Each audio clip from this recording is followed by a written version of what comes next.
The last human died on a Tuesday, and by Wednesday morning, the wolves had returned to Manhattan. Nobody was there to see them, of course. Nobody to photograph their gray forms slipping between the rusted husks of taxigabs. Nobody to film them drinking from the fountains in Central Park, where the water now ran clear for the first time in 3 centuries. The wolves came down from the north, following some ancient map written in their DNA, reclaiming what had always been theirs. They padded through Times Square, where the billboards had finally gone dark, where silence had replaced the eternal scream of advertising. They marked their territory on the steps of the New York Public Library, and the stone lions, those patient guardians, kept their eternal watch over a kingdom that had changed hands without a single shot fired. The silence was the first thing, not the absence of human voices, though that was part of it, but the removal of that constant mechanical hum that had wrapped the world in white noise for so long. The highways fell quiet. The factories stopped their churning. The airplanes stayed grounded, slowly rusting in hangars from Heathrow to Hong Kong. And in that silence, other sounds emerged. The sound of wind through grass that grew unchecked. The sound of waves against shorelines no longer held back by seawalls. The sound of birds, so many birds singing in a world that had suddenly become their own. Before we continue, if you'd like to join me for more stories like this, feel free to subscribe. I share a new one every day. And if you don't mind, leave a comment and tell me where you're listening from and what time it is for you right now. I love seeing how far these stories travel. The Yangtze River ran clean within 6 months. The great brown serpent that had carried the waste of 1 billion people, that had been declared biologically dead in the early years of the 21st century, began to clear. First near its mouth, where the ocean pushed back against the pollution, then gradually upstream. Sediment settled. Chemical loads dispersed into the vastness of the sea. And something impossible happened. Fish returned. Not immediately, and not the same species that had lived there before, but fish nonetheless, swimming up from the ocean, following some imperative older than civilization itself. Small fish at first, then larger ones, then the river dolphins that everyone had thought extinct. They were few, and they were cautious, but they were there, navigating waters that remembered them even if humans had forgotten. In the Amazon, the chainsaws fell silent mid-cut. Trees that would have been felled stayed standing, their trunks half-severed, bleeding sap that would eventually heal into thick scar tissue. The fires that had been set to clear land for cattle ranching burned themselves out with no one to tend them, leaving patches of ash that would become gardens of new growth within a year. The forest, which had been shrinking for so long, stopped its retreat. It held its ground, caught its breath, and then began the slow work of reclamation. Vines crept out from the tree line, reaching toward the cleared spaces. Seeds that had lain dormant in the soil, waiting for light, suddenly germinated in the ashes. Within 5 years, you could barely tell where the clearings had been. Within 20, the forest had swallowed the logging roads entirely, reducing them to slight depressions in the jungle floor, visible only to those who knew what to look for. The nuclear power plants were the first crisis, though no one was alive to call it that. They had been designed to fail safely, more or less, but safe was a relative term. When the cooling systems finally gave out, some after weeks, others after months, the reactor cores began to heat. Some melted down catastrophically, releasing radiation into the surrounding areas. Others simply went quiet, encasing themselves in their own spent fury. The exclusion zones expanded, joining the one around Chernobyl, creating vast territories where humans could not live, but where, paradoxically, wildlife flourished. Deer populations exploded in the absence of hunters. Wolves established territories in the shadows of silent cooling towers. Birds nested in control rooms, where warning lights still blinked red for an audience of none. The radiation was there, measurable, dangerous in theory, but nature had made a calculation. A world with radiation, but without humans, was still preferable to what had come before. The cities began their transformation slowly, then all at once. Rain was the primary agent of change. It fell on streets that no one swept, on gutters that no one cleared. It pooled in potholes that no one filled, and those potholes became cracks, and those cracks became fissures. Water found its way into foundations, into subway tunnels, into the bones of buildings. It froze and expanded in winter, forcing concrete and steel apart molecule by molecule. The first buildings to fall were the oldest ones, the ones already weakened by decades of deferred maintenance. A brownstone in Boston collapsed into itself one autumn morning, creating a cloud of dust that settled over the empty street. A high-rise in Tokyo shed its glass skin, panel by panel, until it stood naked and skeletal against the sky. But some structures proved remarkably resilient. The great bridges, the Golden Gate, the Brooklyn, the Sydney Harbor stood firm, their cables still taut, their spans still clear. They would stand for centuries, monuments to engineering that outlasted the civilization that had created them. The pyramids of Giza, already ancient, barely noticed the absence of tourists. The Great Wall of China, which had survived dynastic changes and attempted demolitions, simply continued its slow erosion, each year bringing it infinitesimally closer to the earth from which it had been raised. In Rome, the Colosseum stood much as it always had, having already outlived the empire that built it by more than a millennium. It seemed prepared to outlive humanity itself with equal equanimity. The domestic animals faced a crisis of adaptation. Dogs, 15,000 years divorced from their wolf ancestors, struggled without human support. Some of the larger breeds, the shepherds and the huskies, managed to form packs and hunt successfully. They went feral within a generation, their barks becoming howls, their social structures reorganizing along wolf-like lines. Small dogs, pugs, and chihuahuas and toy poodles fared poorly. They were too specialized, too dependent, too far removed from anything resembling a wild animal. They died in large numbers in the first winter, unable to catch prey, unable to defend themselves from larger predators, unable to survive the elements that their ancestors had once weathered with ease. Cats, predictably, did just fine. They were never really domesticated in the first place, only ever tolerating humanity in exchange for easy food and occasional affection. Now they simply returned to the wild state from which they had come, barely skipping a beat. They hunted birds and rodents, as they always had. They slept in sunny spots, as they always had. They lived their lives with the same indifference they had shown to human affairs, unbothered by the great change that had occurred. Cattle and sheep and pigs, the animals that had been most thoroughly reshaped by human intervention, found themselves in a world without fences or feedlots. Some died quickly, unable to fend for themselves. But others, the ones with a bit of wildness left in them, the ones who had been raised on open range or had escaped into feral populations before the end adapted. Pigs went wild with remarkable speed, developing tusks that their barnyard cousins had been bred not to grow, thickening their hides, becoming dangerous. Within 50 years, there would be wild boar across every continent except Antarctica, snorting through the ruins of subdivisions, rooting through the remains of shopping malls. The ocean began its healing at the surface and worked its way down. The great garbage patches, those floating islands of plastic that had accumulated in the gyres, began to break apart.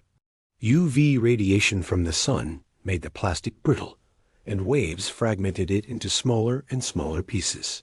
Some of it sank. Some of it washed ashore on empty beaches, creating tide lines of bottle caps and shopping bags and unidentifiable fragments of polymer. But without new plastic being added, the patches began to dissipate. It would take centuries for all the plastic to truly degrade, and even then, microplastics would remain in the ocean's chemistry, like a memory of what humans had done.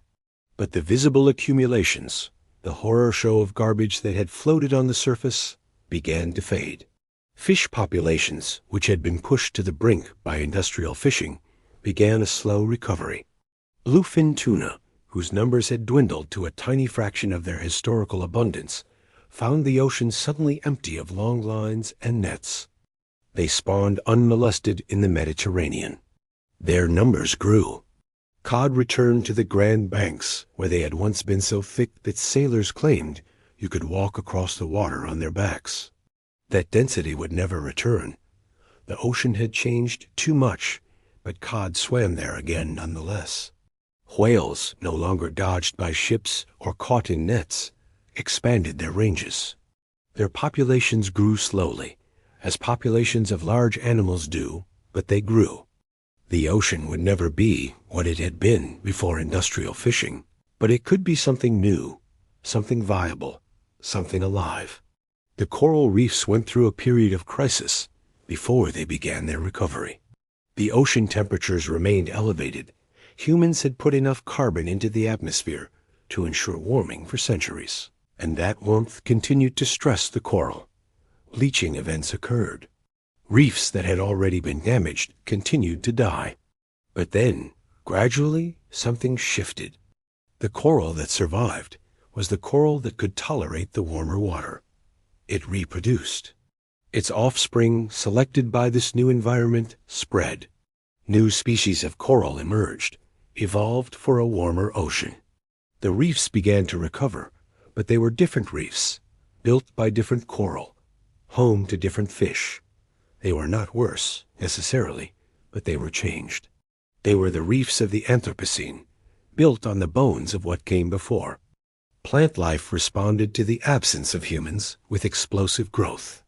Vacant lots that had been kept clear by mowing and herbicides suddenly filled with vegetation. In temperate zones, the sequence was predictable. Grasses and weeds first, then shrubs, then fast-growing trees like poplars and birches. Then eventually, the slower, longer-lived species, oaks and maples and beeches, that would constitute the mature forest. In tropical areas, the succession happened faster, jungle swallowing human structures within years rather than decades. In the American South, kudzu, that invasive vine from Japan, went absolutely rampant, covering entire towns in green, turning abandoned cars and buildings into abstract sculptures of vegetation.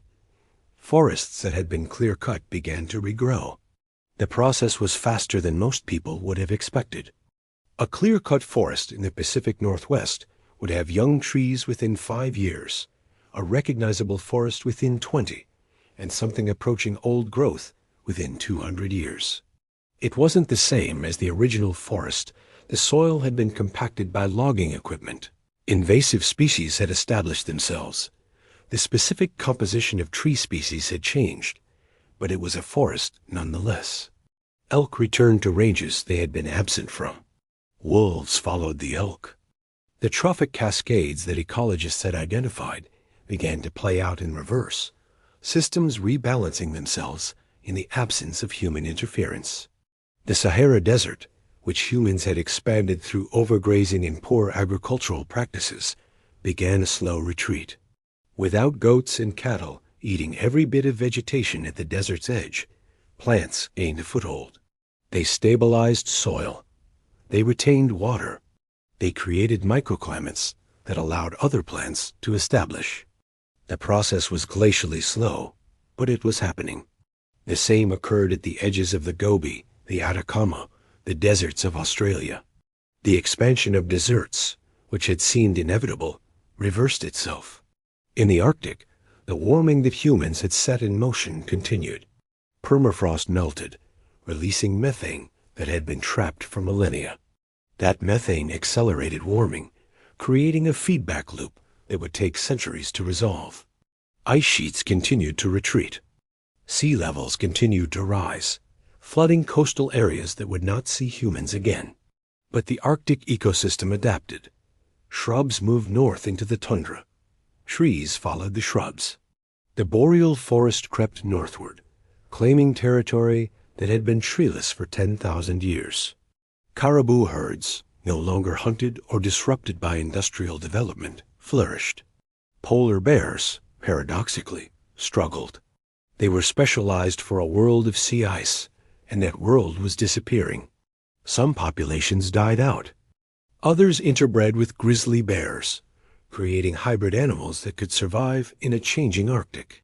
Evolution, which had been disrupted by the speed of human-caused change, now had time to work. The Great Plains of North America saw a return of grass. The agricultural fields, without planting or harvesting, grew up in weeds for a few years. But gradually, native grasses big bluestem, switchgrass, Indian grass reasserted themselves. They grew from seeds that had survived in the soil, waiting. Within decades, the plains began to resemble their pre-agricultural state. Bison, which had been maintained in small populations in parks and preserves, broke out of their enclosures. They wandered east and west and north, finding the fences broken down, the barriers gone. Their populations exploded. Within a century, there would be millions of bison again, moving in great herds across grass that grew as high as a horse's belly. The return of apex predators reshaped ecosystems in ways both predictable and surprising. Wolves, as they moved into territories humans had cleared them from, reduced deer populations, which in turn allowed forest understories to recover. In areas where deer had been overbrowsing, eating every seedling, preventing forest regeneration, the return of wolves created a trophic cascade. Forests regrew. Streams that had been eroded by too many deer hooves stabilized. Birds that nested in understory vegetation returned. The whole ecosystem shifted, all because wolves were killing some fraction of the deer population. Mountain lions expanded their range eastward, moving into areas they had been extirpated from. They took down deer in the suburbs of Philadelphia, in the ruins of Detroit, in the overgrown parks of Atlanta. Their presence rippled through the system. Raccoons and opossums, which had thrived in suburban environments, suddenly had a predator to fear. Their populations declined. That decline affected other species. Fewer raccoons meant fewer raids on bird nests, which meant more successful bird reproduction. Grizzly bears moved out of their remaining strongholds in the northern Rockies and began reclaiming territory. They wandered through Yellowstone, through the Bob Marshall Wilderness, and farther, into areas they had not been seen in more than a century. They appeared in the Black Hills. They were spotted in the Bighorns. Eventually, they would make it to the Great Plains, where their ancestors had lived alongside bison and wolves before humans pushed them out. The return of predators created a world that was more dangerous, at least from a human perspective, but also more balanced. Herbivore populations were kept in check by predation rather than starvation. Ecosystems functioned more efficiently. Energy flowed through food webs in ways that had been disrupted for centuries. Rivers, released from their concrete channels and earthen levees, began to meander again. They found new paths, creating oxbows and wetlands. The Mississippi, which had been confined to a narrow channel to facilitate shipping, broke out during floods and spread across its floodplain. It created new distributaries, new routes to the Gulf of Mexico. The Delta, which had been eroding for decades as sediment was trapped behind dams and prevented from replenishing the land, began to rebuild. Without the dams, sediment flowed freely again. The river deposited millions of tons of soil each year, countering the subsidence and sea level rise that had been drowning the delta. New land formed. Marshes that had turned to open water reversed course and became marshes again. Dams began to fail within decades. They were designed with a lifespan in mind, and without maintenance, they reached the end of that lifespan. Some failed catastrophically, releasing walls of water that scoured valleys and then subsided, leaving new landscapes. Others simply eroded slowly, their spillways wearing away, their structures weakening until they were no longer barriers, but merely obstacles around which water flowed. Reservoirs drained. The valleys they had flooded emerged, muddy and barren at first, then gradually revegetating. Salmon, whose migration routes had been blocked by dams for more than a century, swam upstream again. They reached spawning grounds their ancestors had used, high in the mountains, in streams that ran cold and clear. The Colorado River, which had been bled dry by irrigation and rarely reached the sea anymore, began flowing to its mouth again. The Delta, which had been reduced to a dry wasteland of cracked mud and invasive plants, flooded. Water spread across the Delta, creating wetlands, attracting birds. Within years, millions of birds were using the Delta, again during migration, stopping there to rest and feed in marshes that had been absent for nearly a century. In the cities, water found new paths. Subway tunnels flooded first, filling with groundwater that had been held back by constant pumping. The tunnels became underground rivers, flowing toward the ocean or into the aquifer. Basements filled. Foundations weakened. Buildings began to lean and then topple as the ground beneath them shifted. In low-lying areas, entire neighborhoods flooded, creating urban wetlands. Rats and cockroaches, those quintessential urban species, found their habitat transformed. Some adapted, others did not. The populations that had exploded in the presence of human waste declined to more natural levels. Invasive species, those plants and animals that humans had accidentally or intentionally spread around the world, began a complex dance of adaptation and competition. Some thrived in the absence of human management. Kudzu, rabbits in Australia, cane toads in the tropics, these species exploded in population. But without continued human disruption creating empty niches, they also faced increased competition and predation. In some ecosystems, invasive species became naturalized, becoming permanent parts of the ecology. In others, they declined as native species outcompeted them, or as predators learned to exploit them as a food source. European starlings, introduced to North America by a man who wanted every bird mentioned in Shakespeare to live in Central Park, remained common. But their populations were checked by hawks and owls that had learned to hunt them. They became just another bird, no longer the overwhelming presence they had been when their populations were subsidized by human agriculture. The ruins of agriculture presented unique environments. Orchards of apple and peach trees, unpruned and unfertilized, became wild tangles. The fruit they produced was smaller and less sweet than their cultivated varieties, reverting toward their wild ancestors. Bears gorged on them in the fall. Deer browsed the low branches. The trees spread beyond their original plantings, hybridizing with wild relatives, creating new varieties that were neither fully domesticated nor fully wild. Vineyards, those carefully tended rows of grapevines, grew out of control. Vines spread across the ground and climbed into trees. The grapes became smaller, more tart, their flavor less refined, but perhaps more complex. Birds ate them. Fermentation happened on the ground where fruit fell, and various animals learned to appreciate the mild intoxication that came from eating fermenting grapes. Deer were occasionally seen staggering away from old vineyards, drunk on the fruit. Agricultural fields that had been treated with pesticides and herbicides went through a period of recovery as those chemicals degraded. The first plants to grow back were often weeds, opportunistic species that could tolerate contaminated soil. But gradually, as rain washed chemicals away and microorganisms broke down toxic compounds, more diverse plant communities established themselves. The process could take decades, but it happened. Fields that had been sterile monocultures became meadows, then forests.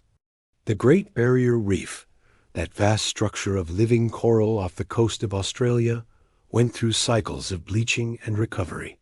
The ocean remained too warm for optimal coral health, and acidification continued to make it harder for coral to build their calcium carbonate skeletons.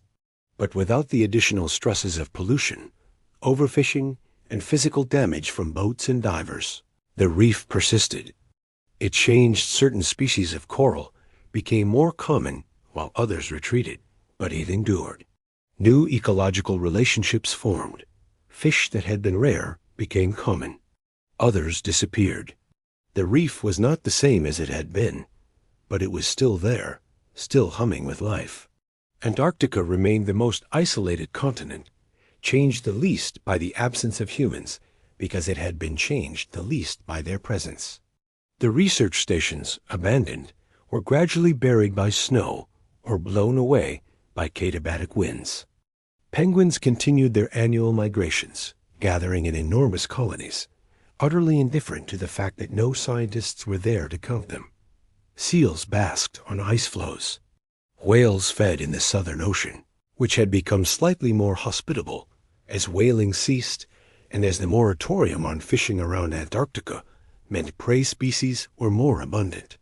But even Antarctica was not immune to the changes humans had set in motion.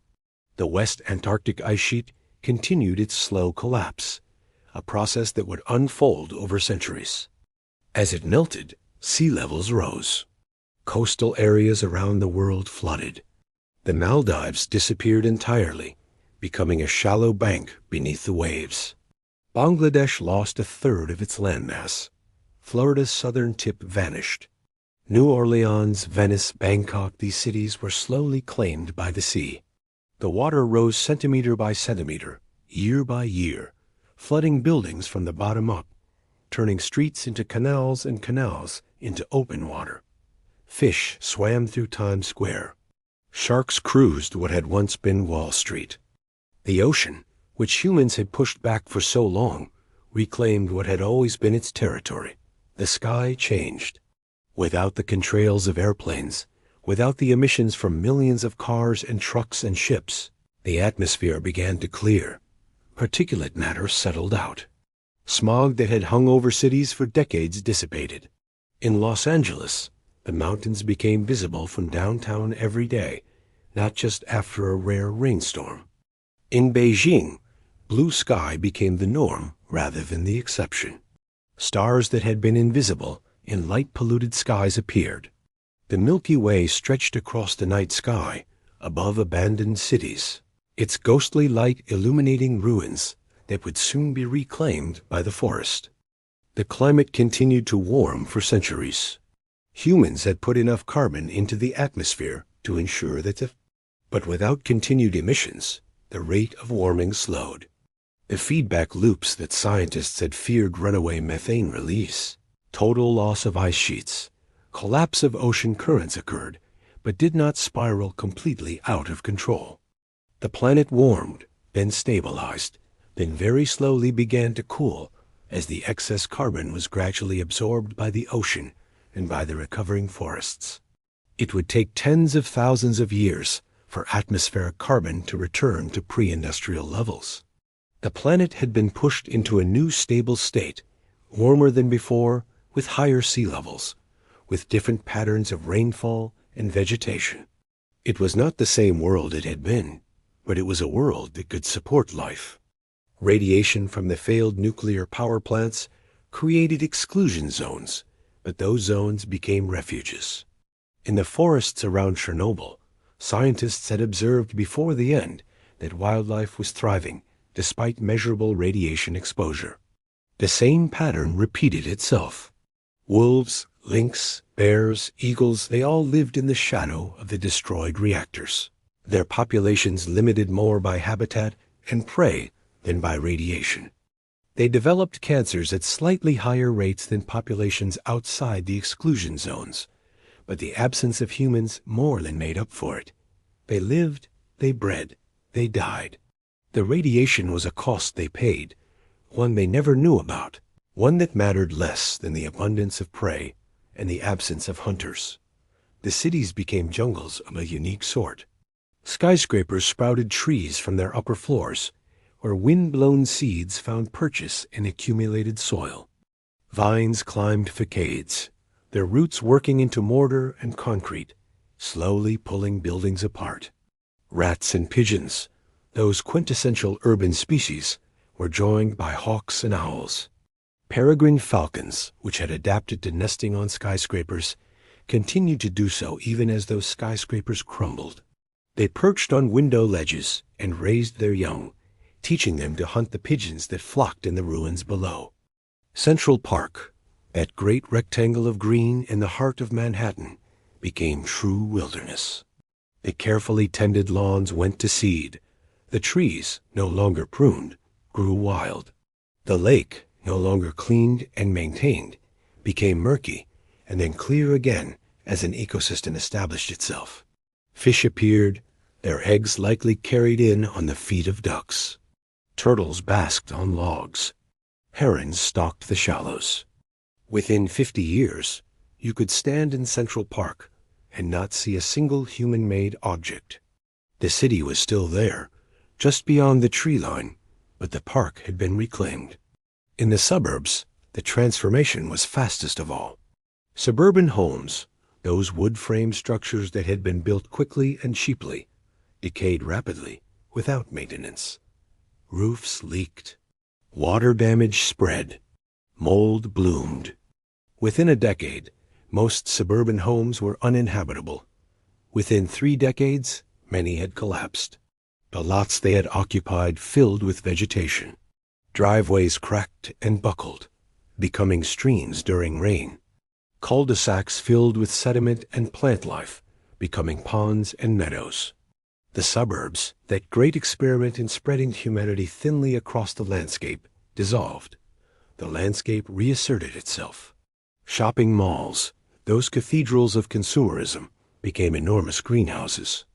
Skylights, designed to let in natural light, allowed rain to enter once they broke. The interior spaces flooded. Seeds blew in.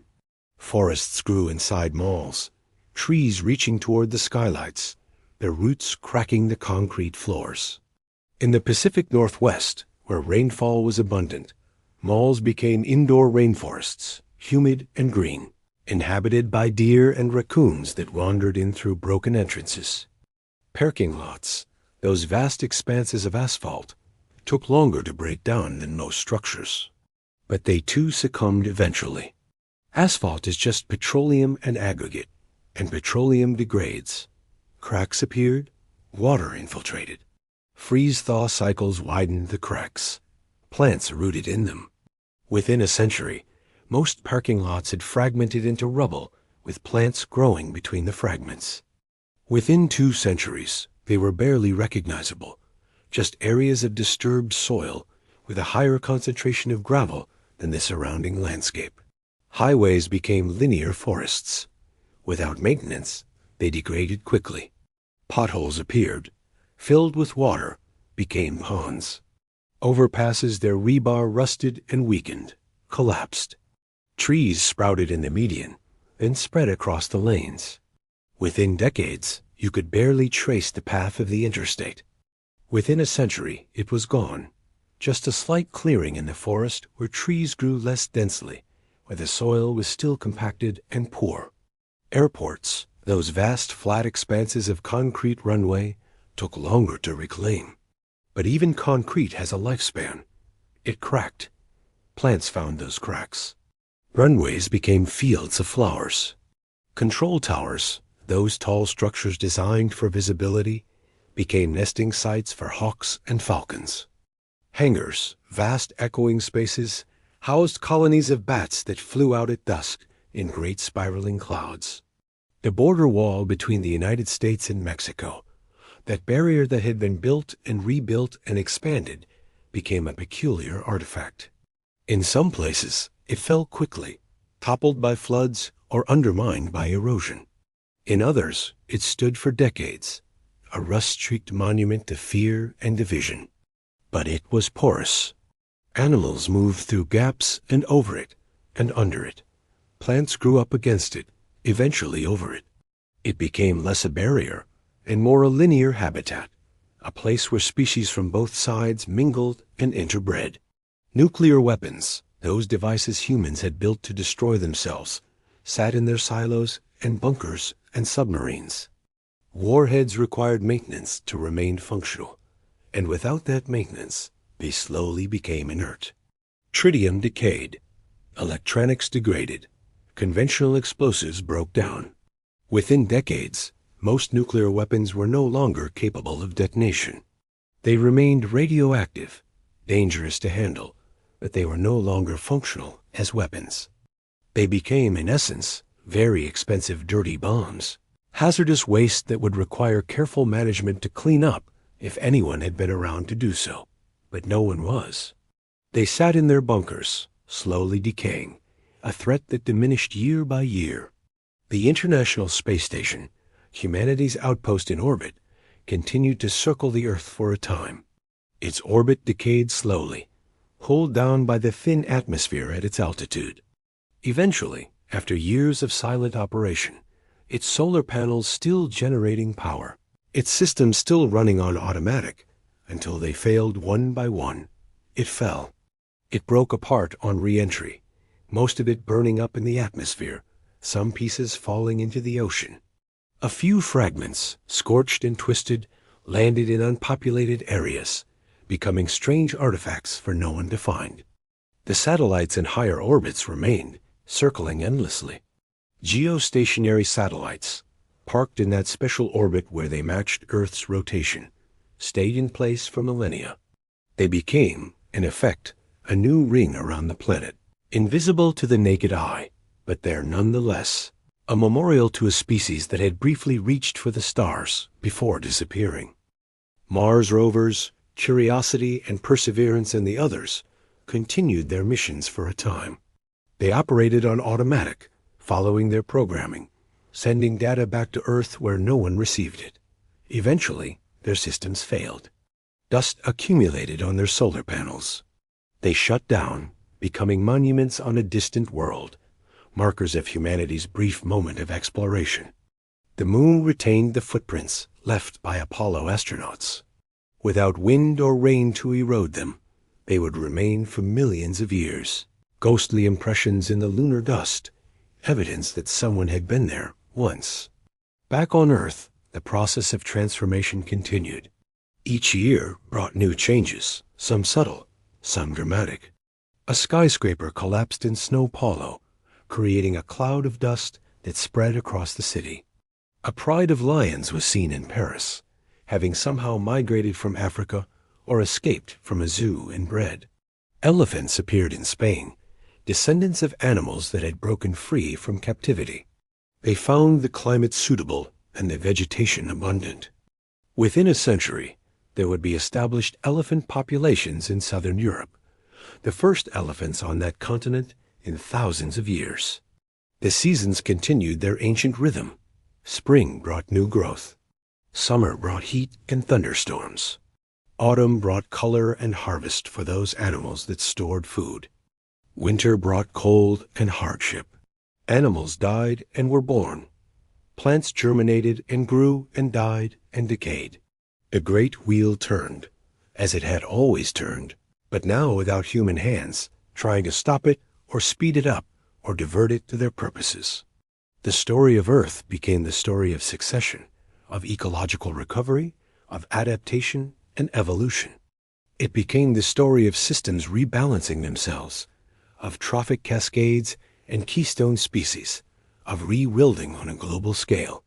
It was not a return to some pristine past. The planet had been changed too fundamentally for that, but it was a moving forward into something new, something that incorporated both the ancient patterns of life and the novel elements that humans had introduced. Some species went extinct in the chaos of transition. Domestic dogs that could not adapt. Crop plants that could not survive without cultivation. Animals that had been too specialized, too dependent on specific conditions that no longer existed. But overall, biodiversity increased. As ecosystems recovered, they became more complex. More niches appeared, and species evolved or migrated to fill them. The rate of extinction, which had been accelerating toward levels not seen since the asteroid that killed the dinosaurs, slowed and then reversed. Life, which had been under assault, began to flourish again. The oceans saw the return of giants. Without whaling, whale populations grew. Blue whales, the largest animals to ever live on Earth, swam in numbers not seen since before industrial whaling.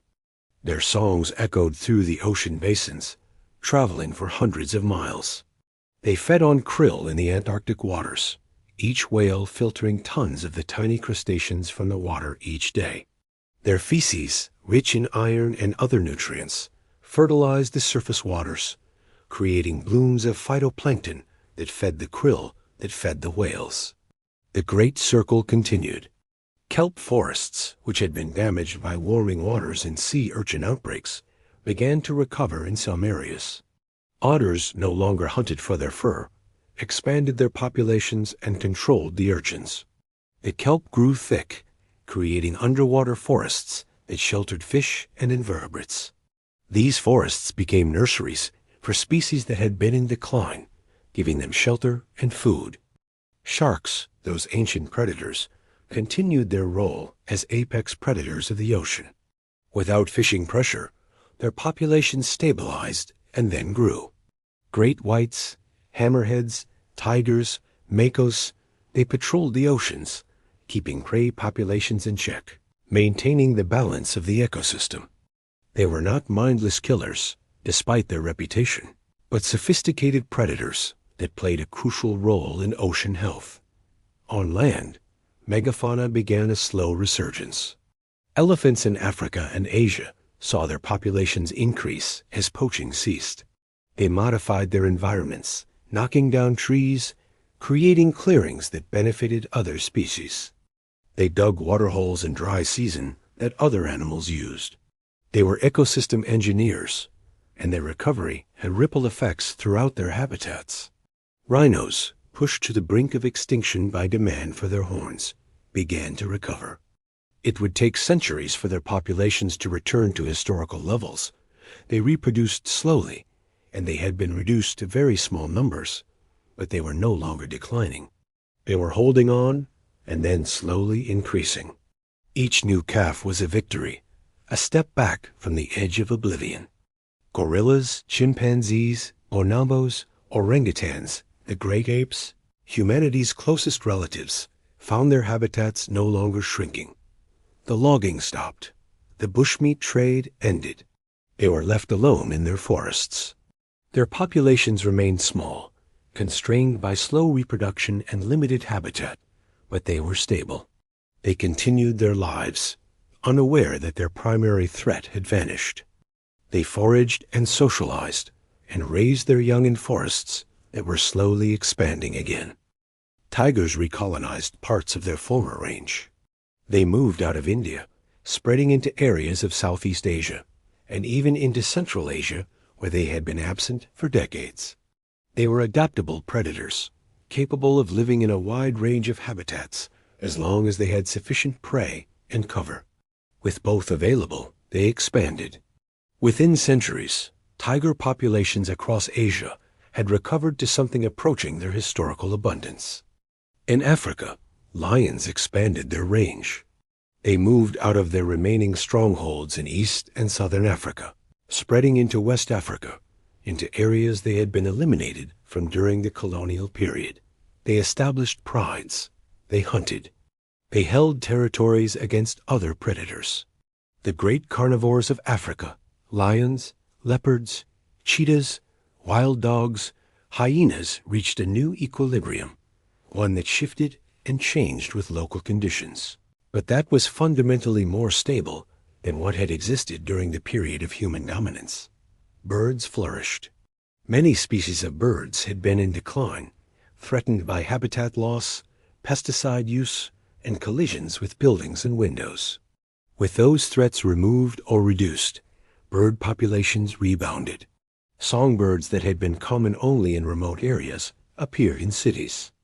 Raptors nested on skyscrapers and hunted in the ruins. Waterfowl used the new wetlands that formed in river floodplains and flooded urban areas. The skies filled with wings. The air filled with song. Insects, those crucial poultices, on some level. They weren't naive. They knew the pork was dying. But understanding doesn't make it easier. Knowing that economic forces are impersonal doesn't pay the bills.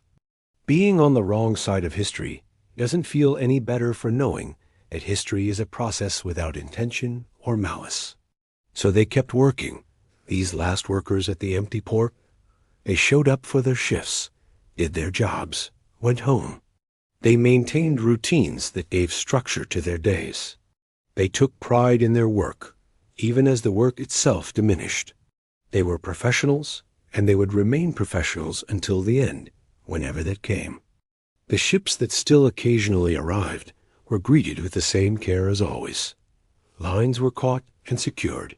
Cargo was unloaded and checked. Paperwork was completed. Everything was done properly, by the book, the way it had always been done. Standards were maintained, even as the volume declined. This was important to the workers, this maintenance of standards. It was a way of asserting that they still mattered, that the work still had meaning, that they were not merely presiding over decay, but were continuing a tradition, upholding a craft. But late at night, when the port was quiet and the shift was slow, they would sometimes talk about what they'd do when it ended. Some had concrete plans: retirement, a new career, moving to be near family. Others were vaguer, talking about possibilities without commitment. A few simply refused to discuss it, as though talking about the future would make it arrive faster. They focused on the present, on the work at hand, on getting through another day. The city's attention moved on to other concerns. The port was yesterday's problem, no longer urgent, superseded by newer crises and fresher controversies. Politicians who had once made speeches about saving the port now talked about other things. Journalists who had written investigative pieces about the port's decline moved on to different stories. The public, which had never been particularly engaged with the port anyway, largely forgot about it. And so the port faded, not with a bang, but with a whimper, not as a catastrophe, but as a slow erosion, not as a story, but as a process. It became part of the background, one more element in an urban landscape full of structures whose purposes were no longer clear, monuments to activities that had moved elsewhere or stopped entirely. The container boxes stacked in the yards were like artifacts from a lost civilization, standardized modules that had once been central to global commerce, but were now just metal boxes, waiting to be repurposed or scrapped, or to simply rust away where they stood. Some still had shipping company logos painted on their sides, Maersk, Evergreen, Hapag-Lloyd names that had once meant something in this place, but were now just faded letters on corroded steel. The photographs that documented the port's heyday hung in the Union Hall and the Port Authority offices, showing crowds of workers, forests of cranes, ships lined up waiting for berths. They seemed like images from a distant past, though some had been taken less than 20 years ago. The workers in those photographs were younger versions of the men still working the port, or they were colleagues who had retired or died, or they were people whose names no one remembered anymore. The photographs were aspirational once, evidence of success, promises of continued prosperity. Now they were elegiac, reminders of what had been lost. On foggy mornings, the port took on an otherworldly quality. The mist obscured distances, made familiar structures look strange. Sound carried oddly muffled in some directions, sharp in others. The water was invisible, its presence marked only by the sounds it made. Walking through the port in fog felt like moving through a memory, a place not entirely real, suspended between past and future, belonging fully to neither. The port had been a gateway, a place where goods flowed from ships to land and land to ships, connecting the local to the global. Now that flow had slowed to a trickle. The port was less a gateway than a dead end, a place where things came to stop rather than to move through. And yet it persisted, neither closed nor truly open, in a state of liminal existence that might continue for years or might end tomorrow. The morning shift arrived as they always did, parking in the lot, walking to the time clock, starting another day. The sun rose over the harbor, burning off the fog, revealing the port in all its shabby glory, the rusting structures, the empty spaces, the few remaining areas of activity. Another day began in the empty port, where ships had stopped coming, where work continued in diminished form, where the past weighed heavy and the future remained uncertain, where men did their jobs and waited for whatever would come next, knowing it would not be what they hoped, but unable to imagine exactly what it would be. And the eternal progress sat motionless in its berth, going nowhere, a fitting emblem for a place where progress had stalled, where the engines of commerce had gone silent, where the only movement was decay and the only change was decline. The ship that would never sail again, in a port that was slowly becoming something other than a port, both caught in the long moment between what was and what would be, both monuments to an ending that had not quite finished, both waiting for a resolution that continued to be deferred. The tide went out and came back in. The birds flew and nested and fed. The rust spread molecule by molecule.